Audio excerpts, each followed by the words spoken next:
Sometimes this world starts breaking me down. I get so lost, I think I'll never be found. A lot of times things in this life are about attitude, and it's no different in our Christian walk. Paul tells us that our attitude should be that like Jesus. Peter, when it comes to baptism, says, if you don't have the right attitude, basically all you've done is gotten wet when you go into that water. The Ephesians are told to be made new in their attitude. See, when you combine attitude with the idea of going and doing, Isaiah comes to mind. Major prophet, we know of that, one of the big four, so to speak, when it comes to books written. He has a lot of prophecy dealing with the coming of Jesus, the Messiah. He has those interactions with Hezekiah that we have recorded there. But what comes to mind for me is the idea of attitude. He's having this experience of sorts with God. And I want to pick it up in Isaiah chapter 6. I want to read starting in verse 8. Then I heard a voice of the Lord saying, "Whom shall I send? And who will go for us?" And I said, "Here am I, send me." God's saying, who am I going to send to the people with my word? Who am I going to send out there? Who? Isaiah steps in and says, "It's me, Lord. Here am I. Send me. Let me go do it." That's inspirational to me because he stepped up. Isaiah says, why not me? We usually say, why not them?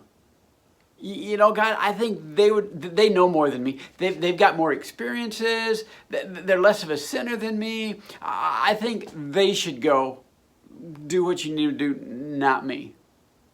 Well, he dealt with that some too. But in the verses just before that, he says, "Woe am I, I'm a man. I'm just a sinner. And I'm come before God."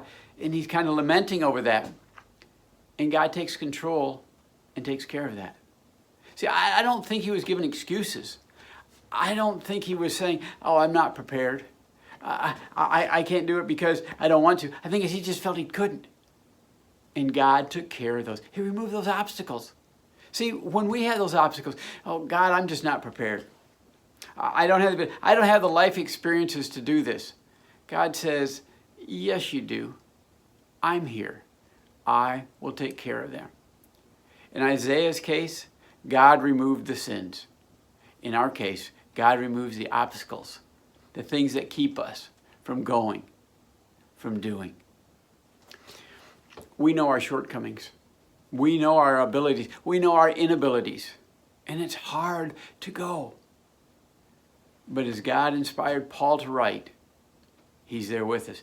I want to read now from Romans chapter 8. I want to read verses 31 and 32. "What then shall we say in response to this? If God is for us, who can be against us? He who did not spare his own son, but gave him up for all of us, how will he not also, along with him, graciously give us all things?" God is there. God will help us overcome.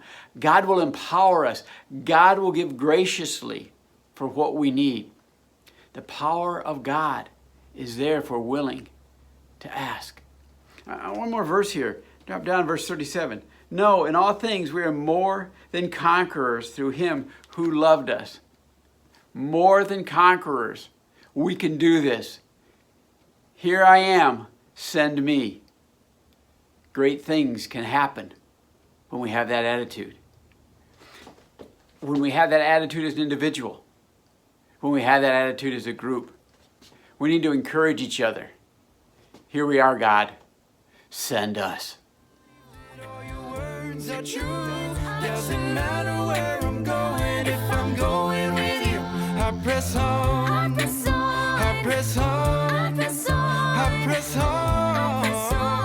And I still don't get it. Life goes on. Life goes on. But your love will prove. All I need, I will find in you. Life goes on. Life goes on. But your love will prove. All I need, when I still don't get it. I press on.